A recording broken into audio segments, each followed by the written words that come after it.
Durable powers of attorney, the most important legal document you can have. Everyone who is over the age of 18 should have a durable power of attorney. Why is that? Let's talk about what a durable power of attorney is.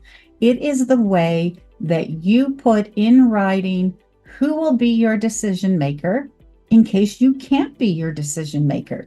And none of us like to think about that we won't be in charge of our life, in charge of what we do, of our assets. We all want to be in charge until the day we die. But we all know that things do happen to people that result in them not being able to make decisions. Let's say, for example, you have a special needs child, and depending on the level of their impairment, they may be, as an adult, under a guardianship. A guardianship is where the court makes sure that that person and their assets are protected. And sometimes a guardianship or conservatorship, I'll use those terms interchangeably, sometimes that they're absolutely necessary because the person that is being protected never had the legal capacity or ability to sign any estate planning documents because they don't have the ability to understand them. They are incapacitated. Some people are born incapacitated and they'll never have capacity. Therefore, they will be under a guardianship when they become an adult. And that's absolutely necessary if that's that person's situation. So who is in charge of somebody who is under a guardianship? It will be their guardian. It sometimes is a family member, sometimes it is a professional, a certified professional guardian. It depends on the situation, the family dynamics, and who is available. But under a guardianship, there is a court proceeding, and the court is making sure that everything is being done correctly, that the person's assets are being managed correctly, that they have a personal care plan. And the court has to give its stamp of approval when somebody is subject to a guardianship. Well, you can tell, I would think, that what that means is that there is a lot of work that goes into a guardianship. Personal care plan is filed, financial plan is filed, there are hearings, the court gives its approval, there are costs, especially if there's a certified professional guardian, they get paid by the hour typically for their time. And of course, if there's an attorney involved, you've got legal fees. So a guardianship or conservatorship will be a proceeding that costs money, ongoing every year, year after year, year after year, year after year. And that is a necessary proceeding for some people.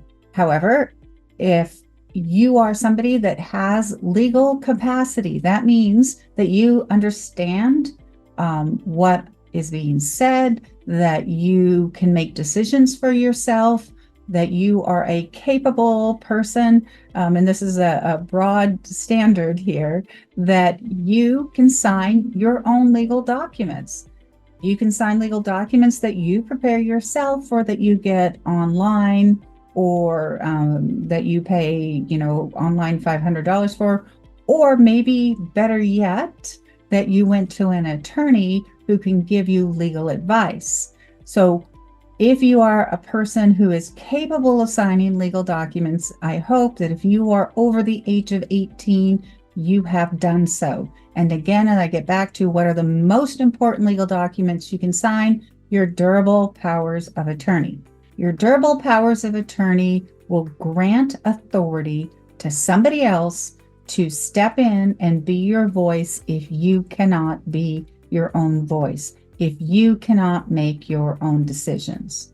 And if you have such a document, then there is somebody who will be taking care of your affairs, your financial affairs and your healthcare affairs.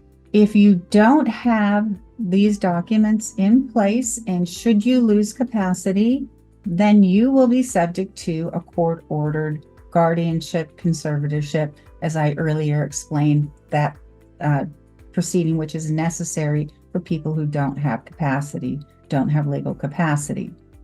So One of the key benefits of having durable powers of attorney is that you should never be subject to a court-ordered guardianship if you lose capacity.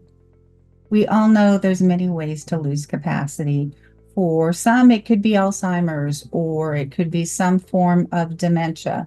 It could be from a stroke that you lose capacity, or it could be from an event such as a car accident for a younger person.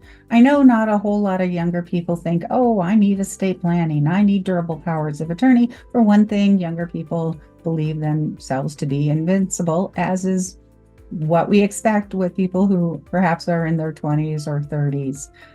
But once people start having children and their families grow, then they start thinking about, I need to protect myself. I need to protect my children. What if something happens to me and to my spouse? What's going to happen to my kids?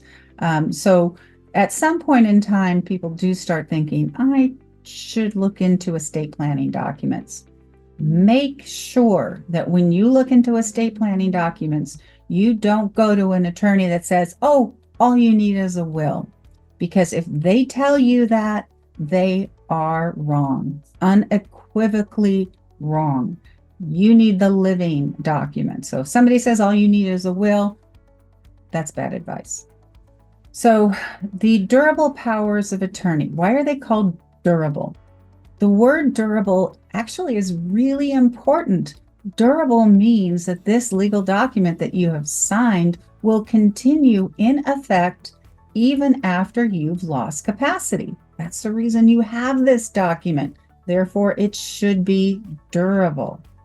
And frankly, if you never lose capacity, if you're in charge of your affairs to the day you die, great. It's kind of like having insurance in place. You never needed it, but it was there just in case. So it's a durable power of attorney. It doesn't have to be two separate documents. You don't have to have one for finances and one for healthcare. At ELG Estate Planning, we do prepare them separately. The reason that we do that is that, well, these are very comprehensive and robust documents that we provide here, and I'll get into that in a moment as to the reason why. But maybe for your financial durable power of attorney, you want maybe a family member who is really good with finances and very responsible with finances. And maybe for your healthcare, your personal power of attorney, durable power of attorney, you want somebody who is very good with healthcare, who will make really good decisions for your healthcare. So these might be separate people. So it makes sense to have these documents as separate. And even if you have the same person making both decisions, let's say you're married and you appoint your spouse, and then after that, one child and then another, you still might want those to be separate. We recommend they are, because you're going to give your doctor, your primary doctor, your healthcare power of attorney, and you're going to make sure your bank has your financial power of attorney, so that if that person needs to act under either of these documents, there's not going to be any question as to their validity and that they are enforceable. We do prepare the financial and the healthcare powers of attorney as separate documents. A couple of things, just kind of tips when it comes to your powers of attorney. Take a look at them if you have them. And by the way, congratulations if you do have them. That's great. That's proactive planning. That's empowering your life. Fantastic. If your document is old, if it's older than 10 years old, I can tell you it's gonna be difficult for the person acting under your power of attorney to have it accepted.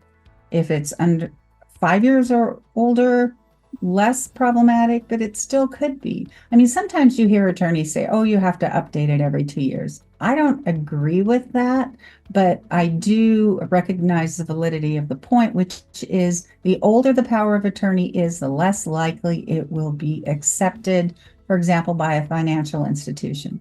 Not so much by medical. Doctors will accept it more likely than somebody who's going to your bank and trying to get money out and act, write checks for you, etc. If, it's an old power of attorney, the bank's going to kind of look at it and go, is this valid?